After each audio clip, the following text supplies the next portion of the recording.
On tonight's very first Exploded Dice mini show, we talk about a brand new pally who is either a superhero or super hoax, and a bard that puts down the spoonie and beats the baddies with verbose verbiages after this.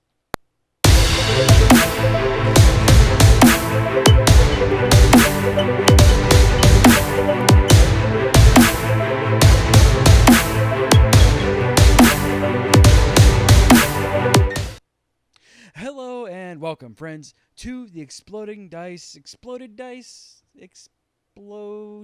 of Dice mini show. Name pending. Let me know what you think of a name. Exploding Dice mini show. Whatever. Just let me know in the comments. Where I, your Dungeon Master, CJ Boat, walk from behind the screen and into the vastness of the tabletop worlds. I was going to do this very first video on either the timeline of Eberron or Baldur's Gate or something like that, but those will come at another time because Wizards of the Coast decided it was a good idea to drop not one, but two new subclasses on us this week. So let us begin taking a look at those. First up, we have the Bardic College of Eloquence. Both of these go into words, like these guys like using their words. So the Bardic College of Eloquence is first up on the list. Adherence to the College of Eloquence, master the art of the oratory. Hey, podcaster, the podcasting college. You guys, we never thought we needed it, but we do now. Persuasion is regarded as a high art and a well-reasoned, well-spoken argument often proves more powerful than objective truth. These bards wield a blend of logic and theatrical wordplay, winning over skeptics and detractors with logical arguments and plucking at the heartstrings to appeal to the emotions of the entire audience. Stage 3, you have universal speech. You have gained the ability to speak and reason with any creature. As a bonus action, you can expend one of your uses of your Bardic Inspiration. When you do, roll your Bardic Inspiration die, which can go anywhere from I think it starts at a D6, and it goes all the way to a D12. And choose a creature, or a number of creatures within 60 feet that you can see equal to the roll. For 10 minutes, the chosen creatures can magically understand you regardless of the languages you speak, and you have advantage on charisma checks made to influence them. This feature even works on a creature that doesn't speak any languages.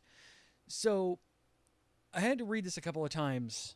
First things first is it is any creature can understand you. Can understand you. Not vice versa. So, if it is an animal, the animal understands you, but you cannot understand it. If it is an alien, the alien can understand you, but you cannot understand it. Persuasion checks is really good, especially if you're trying to woo over everybody in like a foreign country that may be against you or something along those lines, or trying to persuade a king to help you in your heroic task. Or, it's a different way if your druid can't talk down a dragon or a wild boar with speak to animals. You can get in there and help them out a little bit, like a good bard can. Soothing Words, your other level 3 feature. You can now cast Calm Emotions without expending a spell slot. You can use this feature as a number of times equal to your charisma modifier. You regain all expended uses of this feature when you finish a long rest. Free spells are always a good thing. Calm Emotions is really good if it's properly used. You have to make sure that you are not in combat, because it won't really work when you're in combat or if you beat the guy half to death.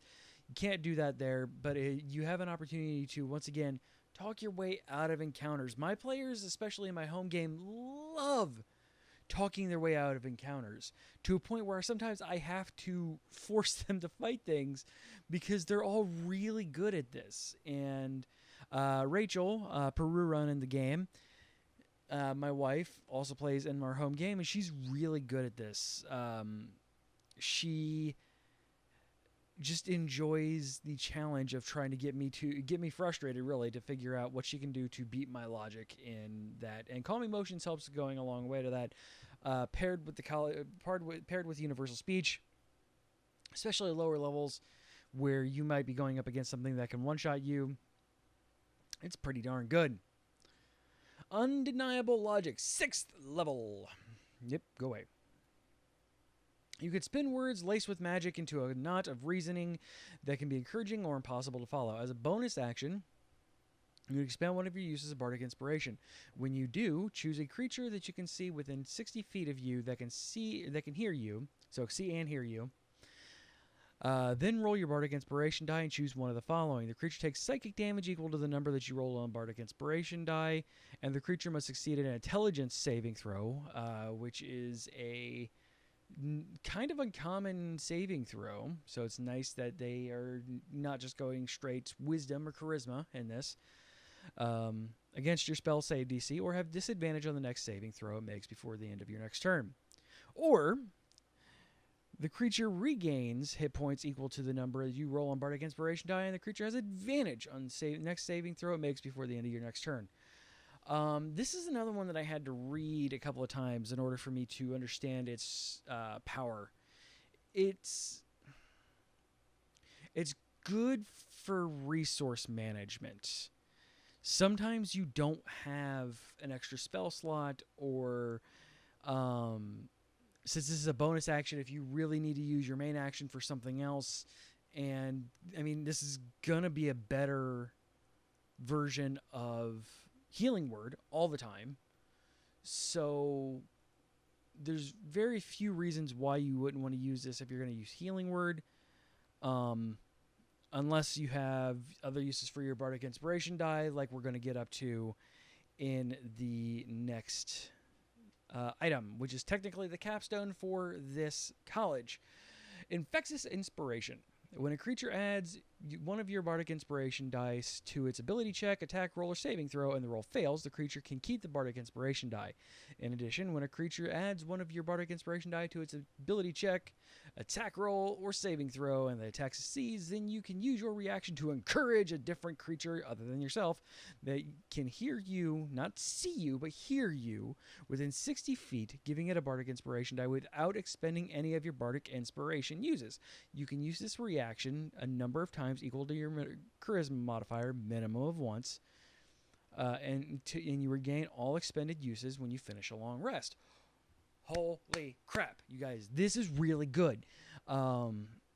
Something bards like to tend to forget is just how useful their Bardic Inspiration die are. And this subclass really focuses on the wow factor that a Bardic Inspiration die can just pull out of a very clutch moment. And it always feels bad when you have this one-time use kind of item or thing, this token basically, and you use it and you flop still. That feels bad for players, and it feels bad for a GM who may have been like, oh yeah, the bard will be able to do this and do this and do this, because you're always thinking a step ahead of your own players, and then it just doesn't happen, and you're kind of, oh well, sorry you feel bad, now I'm gonna smack you in the face. But when it does work, it works spectacularly and does splash inspiration, so you can just kind of bang, bang, bang, bang, bang, bang, bang throughout this, because this does not limit itself to the original Bardic Inspiration. So regardless, up to 5 times, 6 if you have a magic item, but 5 times usually, and a long rest, you get a Bardic Inspiration. Cool, your attack works. Boop, goes to the next person. Boop, goes to the next person. Boop, goes to the next person.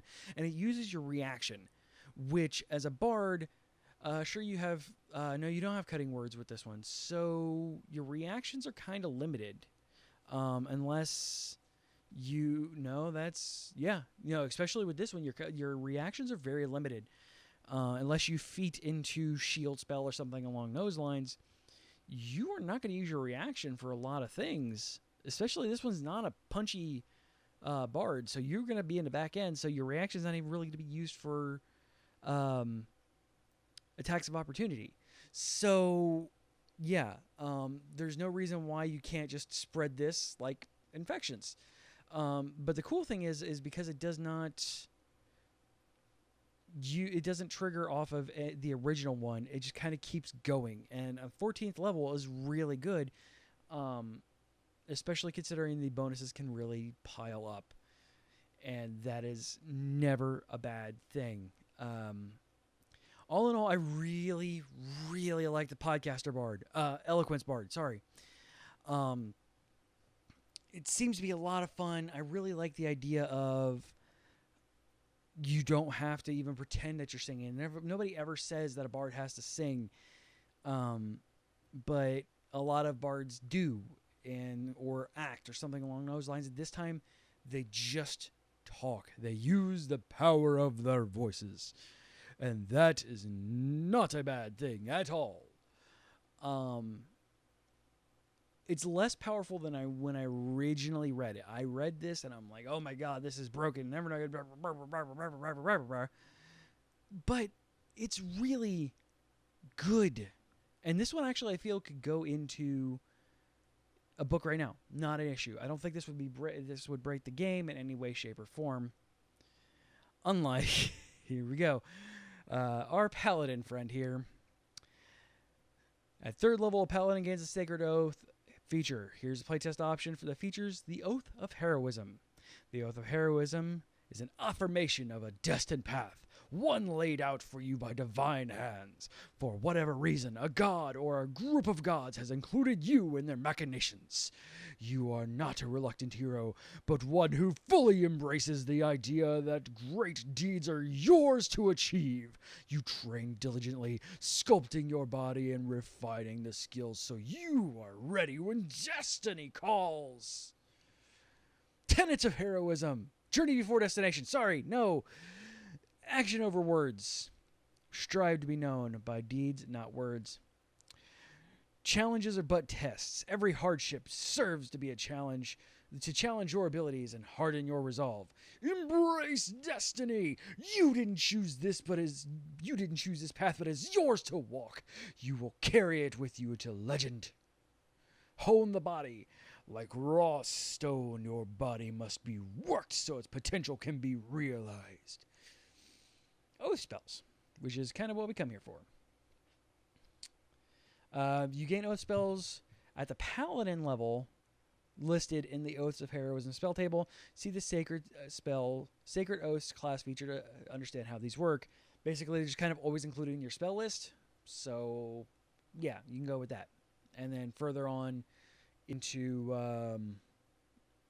you get other spells along with these. But level 3, you get Expeditious Retreat and Guiding Bolt. 5th level, you get Enhanced Ability and Enthrall.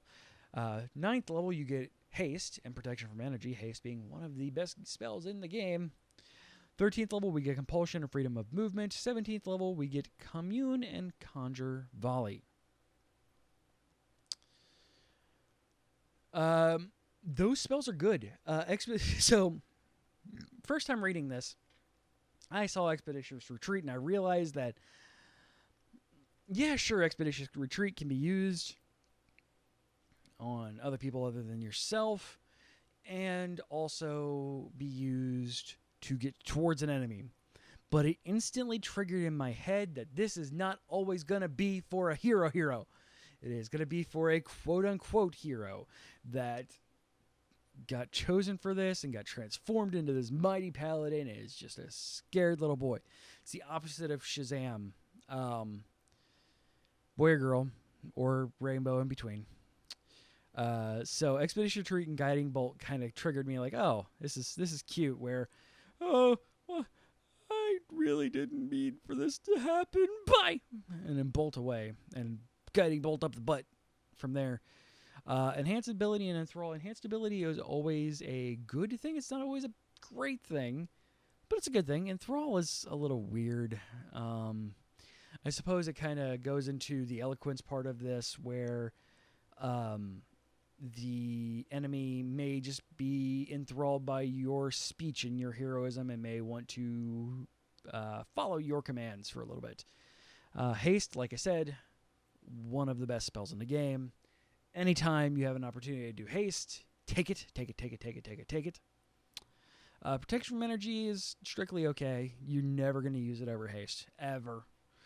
Compulsion I don't think I've ever had that spell used. So I'm going to take a guess. It's more along the lines of Enthrall.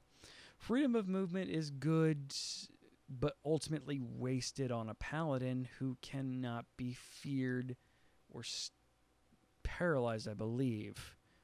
So it's kind of useless unless you're helping your friends. Commune, talk to your god. Cool. Awesome. Conjure Volley is another one of those things where if you're riding gallantly into battle, but you're not going to get their turn, Conjure Volley can help with that. So let's get to the meat and potatoes of this. Channel Divinity. This is your 2-channel Divinity options that every paladin gets. These are yours. Peerless Athlete. You can use your channel of Divinity to augment your athleticism with Divine Favor. As a bonus action, gain advantage on all Strength, Athletics, and Dexterity Acrobatics checks for the next 10 minutes. Whew. With as often as acrobatics checks are made and athletics checks are made, having advantage on those is bonkers. Having them for 10 minutes. Bonkers. Legendary Strike. You can use your channel Divinity as a bonus action to guide your attacks for 1 minute. That is 10 turns. Your weapon attacks score a critical hit on 19 or 20 on the D20. Whoa. Paladins with their multi-attacks and their strong weapons and their smites. Ooh, jeez. Being able to crit with a smite on 19s or 20s. I know people who take dips into rogue so they can crit on higher levels. Just because when you are piling your attacks and your smites together along with haste, which you're granted natively, you become almost as much of a whirligig of death as your barbarian friend. Mighty Deed, level 7. Your actions on the battlefield can supernaturally bolster your allies and demoralize your enemies. Whenever you score a critical hit or reduce a creature to 0 hit points, you can choose one or more creatures that you can see within 30 feet up to a number equal to your charisma modifier, minimum of 1 creature. All the chosen creatures are affected by one of the following effects of your choice. This creature gains temporary hit points equal to 1d6 plus your charisma modifier, minimum of 1 temporary hit point. The creature must succeed on a wisdom saving throw against your spell save DC or be frightened of you until the start of your next turn. Once you use this feature, you can't use it again until the start of your next turn. That's good. It's not super great, but it's good. I mean, you're going to be scoring critical hits more often and killing things more often with your Legendary Strike. But paladins can rake up the damage if they are properly buffed and properly given the opportunity to, but not really known to be the face smashers. You can do that, especially great weapon paladins.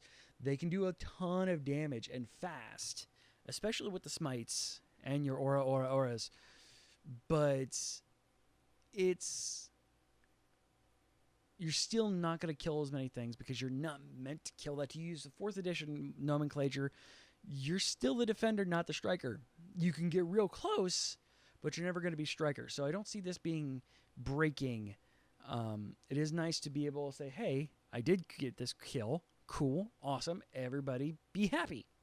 Or, hey, because it doesn't hurt you to do it, just say, hey, I can heal. I can give you some temporary hit points.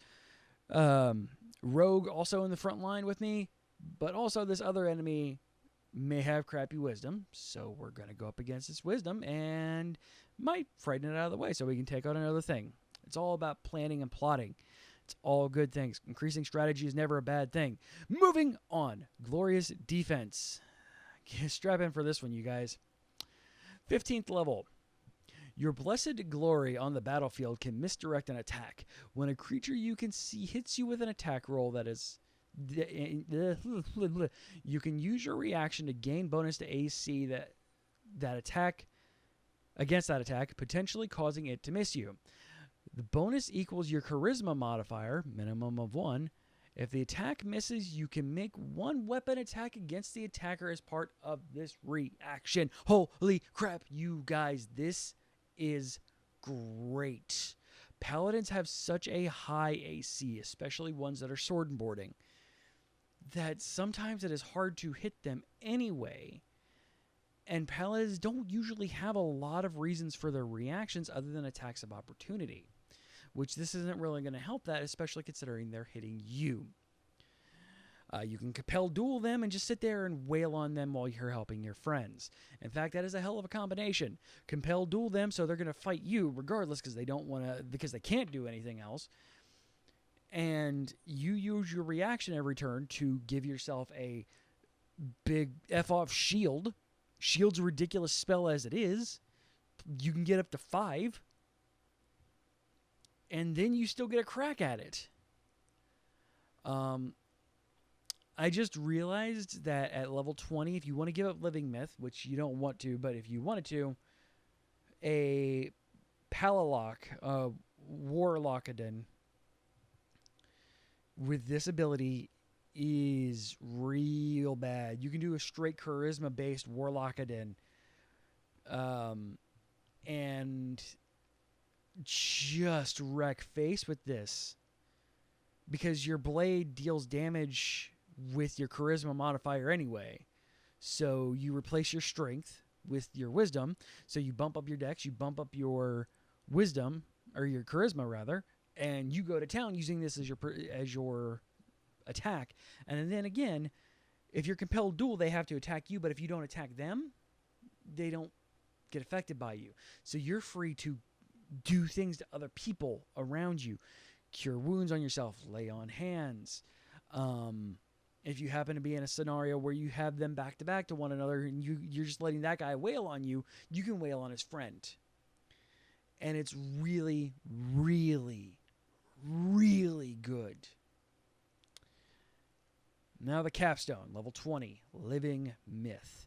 You can now empower yourself with the legends, whether true or exaggerated, told of your great deeds. As a bonus action, you gain the following benefits for 10 minutes.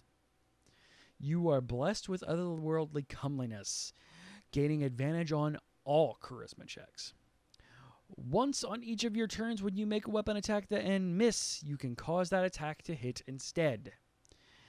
If you fail a saving throw, you can use your reaction to succeed instead. Hello, player legendary resistance. That is unlimited.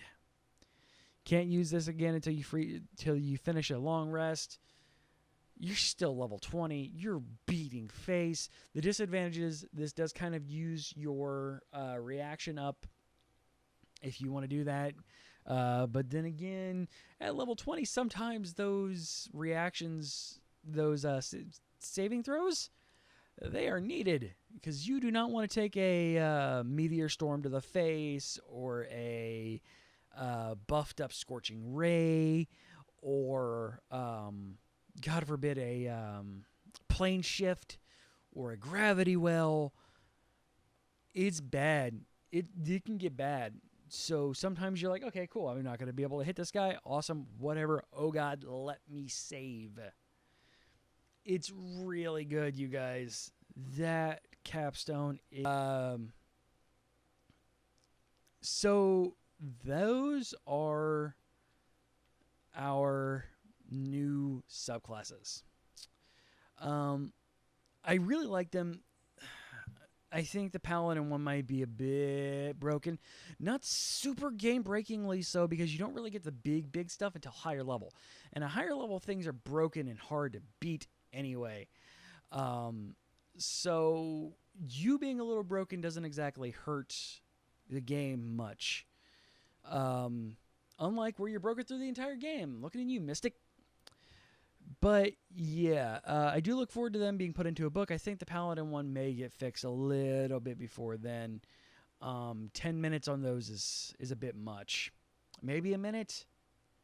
Maybe a minute on those. The capstone. Again, at level 20, I don't know. Tell me what you think of them down here in the comments, or over at our Discord. We'll get to that in just a moment. Do you like what we're doing? But before then, do you like what we're doing here? Do I like what I'm doing here with this more content like this, where I'm talking over the Unearthed Arcanas?